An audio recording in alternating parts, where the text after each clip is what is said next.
아라비안 나이트라는 책이 있는데요. 이 책에는 26개의 에피소드 이야기가 있습니다. 그 중에 한 이야기가 알리바바와 40인의 도둑이라는 이야기가 있는데요. 그 내용에 이런 이야기가 나옵니다. 어느 마을 뒷산에 큰 동굴이 있는데 그곳에 많은 보물이 숨겨져 있다는 거예요. 알고 보니 이 도둑들이 거기다가 이 보물들을 갖다 숨겨놨는데요. 그런데 이 문을 들어가려면 큰 바위 문을 열어야 되는데 이 바위 문이 암호를 대면 열리게 된답니다. 그래서 열려라 참게 하면 이 문이 이렇게 쓱 열리는데요. 그러니까 다른 암호를 대도 아무리 안 되는데요. 예를 들면 열려라 뭐 참게 빼고 또 콩게 들게 아무리 해도 안 열려. 오직 열려라 참게만 열린다는 거예요. 그렇게 그게 열렸을 때 그 안에 있는 보물들을 이제 우리가 소유할 수 있다는 거죠.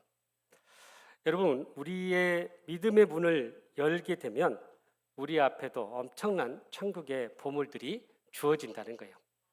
그래서 우리가 이 믿음의 문을 반드시 열어야 되는데, 근데 여기도 암호가 있어요. 어떤 암호인지 아세요, 여러분? 예수 그리스도. 예수 그리스도만을 통해서 우리가 이 천국의 부활을 얻고 누릴 수 있다는 거예요. 그래서 이 믿음의 세계, 믿음의 문을 열기 위해서 우리가 믿음으로 나아가고 예수님을 통해서 그 믿음의 문을 열렸을 때 놀라운 하늘의 축복을 누리게 되고 또 많은 보화를 우리가 거두고 누리게 된다는 사실입니다. 오늘 말씀은 이 귀먹고 잘 들리지 않는 사람의 치유에 대한 이야기예요. 사람이 이렇게 귀가 들리지 않고 또 말을 하지 못하는 이런 이제 장애를 흔히 농아인이다라고 하는데요. 이런 장애를 가지고 산다면 굉장히 이 소통하는 것도 어렵고 삶에 많은 어려움과 불편을 겪을 수밖에 없다는 거예요. 우리가 이 땅에 살아가면서 참 들어야 되고 또 말하는 것이 중요한 소통의 수단인데 이것이 잘 안 됐을 때 얼마나 괴롭고 힘들겠습니까? 오늘 본문에도 그러한 한 사람이 나오는데 놀랍게도 이 사람이 주님 앞에 나와서 그 모든 문제를 해결받는 그런 이야기입니다. 예수님께서 이렇게 단절되어 버린 이 사람을 치유해 주시고 또 모든 것을 열어 주셔서 그렇게 회복의 은혜를 허락해 주셨다는 사실이에요. 그러므로 우리가 우리의 삶을 통해서 많은 닫혀졌던 일들과 또 문제와 고난들을 우리가 겪을 때마다 어떻게 해야 이것들을 열 수 있을 것인지 오늘 또 주시는 말씀을 통해 주님의 음성을 듣고 순종함으로 모든 것이 열려지는 그런 저와 여러분의 삶이 되시기를 주님의 이름으로 축복합니다. 먼저 우리 32절과 33절 말씀을 같이 한번 읽어볼까요? 시작. 사람들이 귀먹고 말 더듬는 자를 데리고 예수께 나와 안수하여 주시기를 간구하거늘 예수께서 그 사람을 따로 데리고 무리를 떠나사 손가락을 그의 양 귀에 넣고 침을 뱉어 그의 혀에 손을 대시며 아멘. 예수님께서 두로 지방에 가서 한 귀신 들린 딸 아이를 고쳐주었죠. 그리고 이제 그 위의 행적을 보면 북쪽 시돈 해변길을 갔다가 또 멀리 돌아서 동쪽 데가볼리라는 지역에 갔다가 다시 갈릴리로 이렇게 돌아오는 여정이었어요.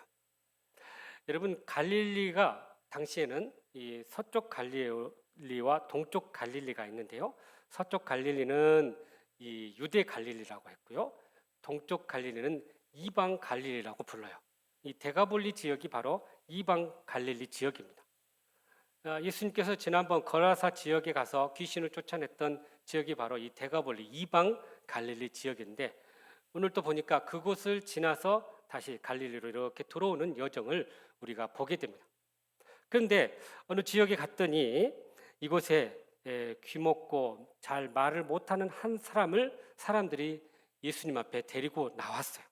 그리고 그를 이렇게 치유해 주기를 원했던 거죠. 여러분 우리가 보기는 하고 느끼지는 그러니까 이렇게 보고 말하는 것을 통해서 우리가 사회생활을 하고 관계를 맺고 소통을 하게 되는데 이것이 안 되니까 얼마나 참 힘들고 어려운 삶을 살았겠습니까? 그런데 여러분, 우리 주변에 보면 듣기도 해요. 말도 잘해요. 그런데 놀랍게도 소통이 안 되는 사람이 있다는 거예요. 문화적으로 혹은 세대가 달라서 이렇게 소통이 안 되는 경우가 종종 있다는 것입니다. 제가 서울에서 이렇게 생활할 때 저희 큰딸아이가 지하철역 앞에서 만나자고 해요. 그래서 이렇게 이제 마중을 나갔죠. 근데 앞에 나가니까 문자가 왔어요. 베라 앞으로 오세요. 그러더라고요. 그래서 처음엔 제가 그 지하철 앞에 베라라는 건물이 새로 생겼나 보다. 그리고 막 찾아봤어요. 근데 아무리 찾아도 없는 거예요. 그래서 좀 마음이 그랬어요. 그래서 야, 도대체 베라가 어딨냐? 아무리 찾아도 없다. 그랬더니 그때서야 딸이 뭐라고 하냐면 베스킨 라빈스요 이라는 거예요. 우리 어르신들 잘 모르시죠? 다 이게 저 세대와 소통이 안 되는 부분들이에요. 그래서 제가 한참 참 그렇게 찾았다가 헤맸는데 얘네들이 사용하는 언어가 따로 있구나. 그것을 알게 됐어요. 우리 젊은 청년들이 이 단어를 이렇게 다 사용하지 않고 앞 단어만 사가지고 축약해서 사용하는 특징이 있어요. 그래서 베스킨 라빈스에서 베라로 이렇게 부르는 거예요. 근데 그런 단어들을 많이 써요. 이런 배경을 모르면 우리 어른들과 소통이 안 돼가지고 도대체 뭔 소리 하나 그럴 때가 있다는 거예요. 그래서 말을 해도 들어도 이렇게 소통이 안 되는 때가 있는데요. 그런데 여러분 꼭 기억해야 할 것은 이렇게 육체적인 장애보다도 더 불행한 장애가 있는데 그것은 바로 영적인 장애라는 거예요. 영적으로 우리가 장애를 가질 때 더 이것이 힘들고 어려운데요. 이 이사야 6장 9절에서 10절 말씀을 보니까 이것에 대해서 잘 설명을 하고 있어요. 한번 보십시다. 시작. 여호와께서 이르시되 가서 이 백성에게 이르기를 너희가 듣기는 들어도 깨닫지 못할 것이요 보기는 보아도 알지 못하리라 하여 이 백성의 마음을 둔하게 하며 그들의 귀가 막히고 그들의 눈이 감기게 하라. 염려하건대 그들이 눈으로 보고 귀로 듣고 마음으로 깨닫고 다시 돌아와 고침을 받을까 하노라 하시기로. 아멘. 그러니까 귀가 있어요. 그래서 들었기는 한데 깨닫지를 못해요. 보기는 보아도 제대로 못 보는 거예요. 이게 바로 영적인 장애예요. 왜 그럴까요? 영적으로 둔하고 또 닫혀 있기 때문에. 그래서 영적으로 눈이 또는 귀가 입이 이렇게 닫혀 있으면 아무리 영적인 그런 은혜를 줘도 깨닫지를 못하는 거예요. 보지를 못하는 거예요. 여러분 이렇게 우리가 예배 와서 같이 예배를 드리고 말씀을 듣는데 이 영적 귀가 열린 분들은 의미를 깨닫고 아멘으로 순종하고 나아가요. 그런데 영적으로 닫혀 있으면 이거 깨닫지를 못하고 그냥 아무것도 느끼지 못하고 돌아갈 때가 있다는 거예요. 예배 가운데 임하시는 하나님의 영광을 이렇게 영적인 눈으로 뜨여 있는 사람들은 보아요. 그런데 이것이 감겨 있는 사람들은 보지 못한다는 거예요. 그래서 우리가 이 영적으로 장애된 것이 더 아주 우리가 심각하다. 우리가 이것을 극복할 수 있어야 돼요. 그런데 오늘 본문에 예수님께서 이렇게 육신적이고 영적으로 장애된 이 사람을 고쳐주시는데요. 이전과 달리 사뭇 다른 방식으로 고쳐주시는 것을 우리가 보게 됩니다. 우리가 33절을 한번 보면요. 그를 따로 데리고 가사 무리와 멀리 떨어졌다고 이야기합니다. 그러니까 예수님께서 이전에 보면 그냥 그 바로 현장에서 많은 사람들이 보는 가운데서 고쳐주시기도 했는데 오늘은 보니까 그를 따로 데리고 한적한 곳에 가서 그를 고쳐주셨다는 거예요. 이것은 많은 무리들 가운데 그를 분리하고 예수님과 1대1로 개인적인 접촉을 통해서 그를 치유해 주시고자 하는 예수님의 뜻이 계셨던 거죠. 육체적이고 영적인 모든 감각이 상실되어 버린 이 사람을 치유하기 위해서 예수님은 제일 먼저 그를 따로 분리시켜서 예수님과 1대1로 만나게 하셨다는 거예요. 여러분, 왜 이렇게 개인적인 접촉을 통해서 치유하기를 원하셨을까요? 제가 이렇게 대신방을 하면서 느끼는 건데 대신방 식구들 다 데리고 가가지고 막 가정마다 더 데리고 가면 북적북적하고 막 뭔가 단합이 된 것 같고 좋아 보여요. 그런데 거긴 하나의 맹점이 있더라고요. 자신들의 속 마음들이나 또 문제나 어려움들이나 상처나 이런 것들을 쉽게 오픈하지를 못해요. 그래서 이제 저는 단촐하게 이렇게 딱 필요한 분들만 이제 모시고 가서 하는데, 하여튼 우리의 마음속에 있는 이 어려움들 또는 기도 제목들, 이런 문제들을 오픈해야만이 제가 알고 그것에 합당하게 목양을 하고 또 기도를 해주고 또 이렇게 영적으로 지도하며 이끌어 가지요. 그런데 이것을 오픈하지 않으면 알 수가 없으니까 제대로 목양을 할 수가 없는 거예요. 내적 치유 프로그램에 가면요, 몇몇 그룹을 짜가지고 거기에서 과거에 자기들이 겪었던 상처 아픔을 이렇게 나누면서 치유를 합니다. 그런데 그 그룹 안에 혹시라도 자기가 아는 사람이 있다든지 아니면 같은 교인들이 있다든지 그러면 굉장히 오픈하기가 어려워요. 그래서 이런 오픈하기가 어려운 이런 환경을 벗어나기 위해서 예수님은 이렇게 단독적으로 그 사람과 만남을 갖게 되었던 거예요. 그리고 나서 예수님께서 어떤 행동을 하셨냐면 아주 특이한 방법을 하셨는데, 생전 이렇게 치유해 주신 적이 없는데요, 오늘 본문에 보니까 손가락을 그의 귀로 이렇게 막으시고 자신의 혀에 침을 발라서 그의 혀에 이렇게 대줬다는 거예요.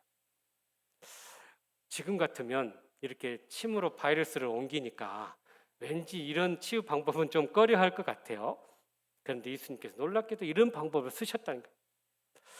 예수님의 이 치유 방법을 가만히 보면요, 그 상대방의 그 형편과 상황에 맞는 방법을 사용하고 계신다는 것을 우리가 알게 돼요.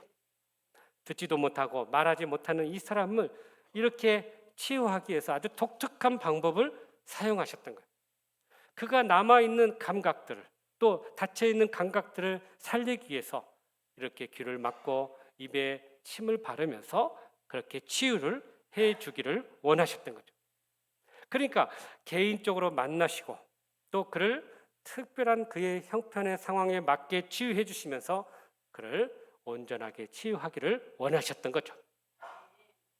시각장애인이었던 강용우 박사라는 분이 있는데요, 이분이 내 눈에는 희망만 보였다라는 책을 썼어요.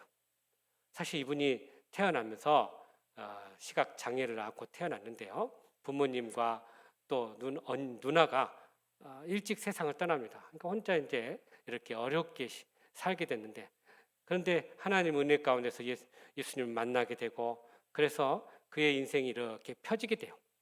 한국에서는 참 살기 어려우니까 이제 미국에 가서 공부를 하면서 학위도 받고 또 그래서 제법 안정된 생활을 하게 됩니다.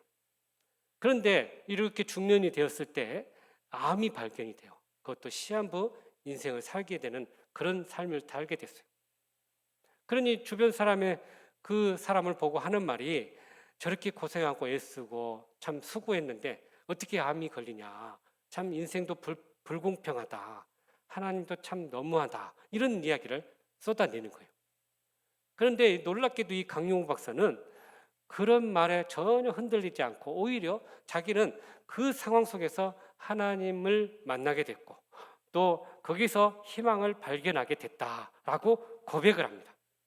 오히려 이것이 나에게 축복이 되었고 나는 그래서 정말 행복하다라고 고백했다는 것입니다. 그러니까 이 암과 투병하면서 또 눈이 보이지 않는 그런 상황에서 그는 하나님을 만나고 영적인 눈을 뜨게 되었고 그래서 진정한 회복의 삶을 살게 되었던 거예요.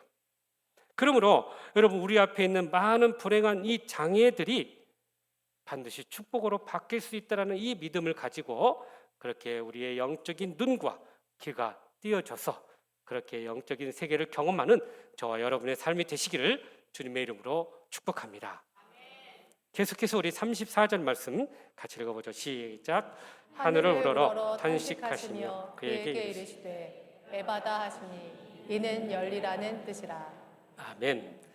예수님께서 치유의 방법을 보니까 첫 번째는 그를 따로 한적한 곳에 따로 두셨고, 그리고 두 번째는 그의 귀를 손으로 막고 입에 침을 발라주시고 낫게 하셨어요. 그런데 오늘 우리가 읽은 34절에 보면 두 가지 치유 방법이 더 나와요. 하나는 하늘을 우러러 보았다라는 표현이에요. 이러면 하늘을 우러러 보았다는 게 뭘 의미할까요? 하나님을 향해서 기도했다는 거예요. 하나님의 도움을 구하는 그런 행동이었던 거예요. 여러분, 우리 개신교의 전통은 기도할 때 눈을 감고 고개를 숙이면서 이렇게 기도하는 전통을 갖고 있어요. 근데 성경에 보면 한 번도 이렇게 기도한 모습이 나오질 않아요. 알고 보니 우리 초창기 교회가 세워지고 선교사님들이 우리 한국에 들어왔을 때 우리 교인들을 훈련할 때 기도하는 방식을 그렇게 훈련시킨 거예요. 눈을 뜨고 하면은 집중을 못 하니까 눈을 감고 손을 모으고 고개를 숙이면서 기도하게 했던 거예요. 그런데 그것이 다 기도의 유일한 방법만은 아니라는 거죠. 성경에는 다양한 기도의 방식들이 나온다는 거예요. 근데 예수님의 기도 방식을 보니까 손을 들고 그렇게 하늘을 우러러보며 기도하는 모습을 종종 보게 돼요. 우리가 알다시피 오병이의 기적을 하실 때도 이 물건을 이렇게 손에 들고 축사했다고 이야기합니다. 그러니까 다양한 기도 방법들이 있다는 거예요. 우리가 중요한 것은 바울이 말했듯이 쉬지 말고 기도하는 것이 중요해요. 늘 우리가 하나님을 의식하고 의지하면서 하나님과 대화하는 이 삶이 중요하다는 거예요. 그래서 우리가 걸어갈 때도 하나님과 대화하고 기도하고, 운전을 할 때도 그러고, 설거지를 할 때도 그러고, 모든 일을 할 때 하나님과 대화하면서 그렇게 믿음의 삶을 살아갈 수 있어야 된다는 것입니다. 그럴 때 우리는 하나님의 도움을 경험하게 될 것이고 하나님의 뜻을 알게 된다는 사실이에요. 이처럼 주님께서도 친히 이 치유의 능력을 발휘하기 전에 하나님을 우러러 바라보면서 하나님의 도움을 구했다는 거예요. 여러분, 우리가 알아야 될 것은요, 예수님도 스스로 그 사람을 치유할 수 있는 능력을 가지고 있었어요. 그럼에도 불구하고 하늘을 우러러 기도했다라는 사실이에요. 그것은 주님이 스스로 자기 뜻대로 자기 일을 하려고 한 게 아니라 하나님의 뜻을 구하고 하나님의 뜻에 따라 행하기 위해서 그런 행동을 했다라는 사실입니다. 그렇게 우리가 기도할 때도 하나님의 뜻을 구하는 기도가 있어야 돼요. 그럴 때 하나님의 뜻을 깨닫게 되고 그 뜻을 행할 수 있도록 능력과 은혜를 더해 주신다는 사실입니다. 우리의 삶 가운데 여러 가지 일들을 할 때도 중요한 것은 하나님의 뜻을 구하는 기도를 해야 한다는 거예요. 그리고 그 뜻을 행할 수 있는 능력과 은혜를 달라고 우리가 기도해야 한다는 것입니다. 네 번째로 예수님이 행하시는 일은 34절에 계속해서 보면 뭐라고 나오냐면 탄식했다라는 표현이 나와요. 이 탄식하다라는 말 의미를 보니까 원치 않는 상황에 직면했을 때 무의식적으로 자기 안에 있는 것들이 이렇게 표현되는데 영어로 deep sigh라는 단어를 쓰고 있어요. 그러니까 깊은 탄식과 한탄이 들어있는 표현이에요. 그런데 이것은 무슨 의미냐면 다시 말하면 이 상대방의 그 아픔과 고통을 느끼면서 깊은 탄식을 하고 계시는 예수님을 보게 된 거예요. 그러니까 예수님께서 치유하실 때 보면 능력을 베푸시기도 하지만 예수님만의 독특한 치유의 능력이 있는데 그것은 뭐냐? 이 병자에 대한 상대방에 대한 깊은 공감을 가지고 계신다는 거예요. 그래서 그 사람이 얼마나 힘들었을까? 얼마나 고통스러웠을까? 그것을 주님이 아파하시면서 함께 치유하셨던 거죠. 저도 이렇게 목회를 하면서 우리 교인 가운데 많은 질병으로 또 문제로 아픔으로 이렇게 기도 요청하는 분들이 종종 있어요. 그러면 그 기도 내용을 들어보면 너무나 가슴이 아프고 안타까워요. 때때로 그것이 제 아픔인 것처럼 고통을 느낄 때가 있어요. 그러니까 얼마나 힘들었을까? 저 아픔으로 얼마나 정말 고통스러웠을까? 그것을 느끼게 돼요. 근데 이 바울 사도가 우리에게 로마서 12장 15절에 보면 이런 말씀을 줍니다. 한번 읽어보죠. 시작. 즐거워하는 자들과 함께 즐거워하고 우는 자들과 함께 울라. 아멘. 그러니까 우리가 함께 기뻐하기도 하지만 정말 이렇게 힘들어하고 고통 가운데 있는 사람들을 위해서 같이 아파하고 같이 울고 같이 함께 그 고통을 나눌 때 거기에 놀라운 공감 능력이 생기게 되고 치유의 역사가 일어나게 된다는 사실입니다. 여러분, 탈무드에 보면 이런 이야기가 나와요. 이웃들과 고통을 더불어 함께 느낄 수 있을 때 비로소 우리는 이웃의 고통을 치료하는 도구로 쓰임받게 된다라고 이야기합니다. 그러니까 이웃의 그 고통을 함께하고 아파할 때 우리가 치료의 도구로서 쓰임받게 된다는 거예요. 바로 예수님께서 이 사람을 치유하기 위해서 깊이 탄식한 이유가 바로 이 사람의 고통을 느끼고 아파하고 함께 했기 때문에 그 공감 능력을 가지고 예수님은 치유해 주셨던 것입니다. 여러분, 세상에 살면서 가장 큰 고통스러운 것이 뭐냐고 물었더니요, 많은 사람들이 배우자와의 사별을 이야기합니다. 그런데 이 배우자의 사별이 예견되지 않고 어느 날 갑자기 일어났을 때 그 충격은 더 말로 할 수 없다고 이야기해요. 그런 분들에게 가서 이렇게 위로의 말을 하면요, 어떤 말도 들리지 않는다는 거예요. 그런데 놀랍게도 어떤 분의 말이 귀에 들려온다네요. 어떤 사람이냐면 바로 먼저 사별을 경험하고 위로해주는 그 분의 말은 들려온다고 합니다. 그러니까 먼저 그 고통을 겪어본 사람, 먼저 그 아픔을 경험해본 사람, 그 사람의 그 위로의 말은 들려진다고 이야기해요. 그러니까 우리가 바로 이 공감하는 마음을 가지고 함께 아파하고 함께 기도해주고 함께 이렇게 고통을 나눌 때 거기에 놀라운 치유의 역사가 일어나게 된다는 거예요. 무엇보다 육체적 치유보다도 마음의 상처와 그 고통을 치유받게 된다는 것입니다. 그러므로 우리가 이 이웃의 아픔을 공감해야 한다는 거예요. 그래서 이 이웃의 아픔을 공감하고 함께 그 고통을 나누는 가운데서 진정한 위로와 치유가 우리 가운데 일어날 수 있기를 주님의 이름으로 축복합니다. 마지막으로 우리 34절, 35절 다시 한번 읽어보죠. 시작. 하늘을 우러러 탄식하시며 그에게 이르시되 에바다 하시니 이는 열리라는 뜻이라. 그의 귀가 열리고 혀가 맺힌 것이 곧 풀려 말이 분명하여졌더라. 아멘. 여기 에바다라는 말, 열리라라는 뜻이에요. 그런데 이게 이 신적 수동용 동사라고 하는데요. 이것은 우리가 노력해서 열리는 게 아니라 하나님이 열어주셔야 돼요. 그래서 정확한 뜻은 하나님에 의해서 열려지다라는 의미예요. 열리라라는 게 아니라 하나님에 의해서 열려져야 된다는 거예요.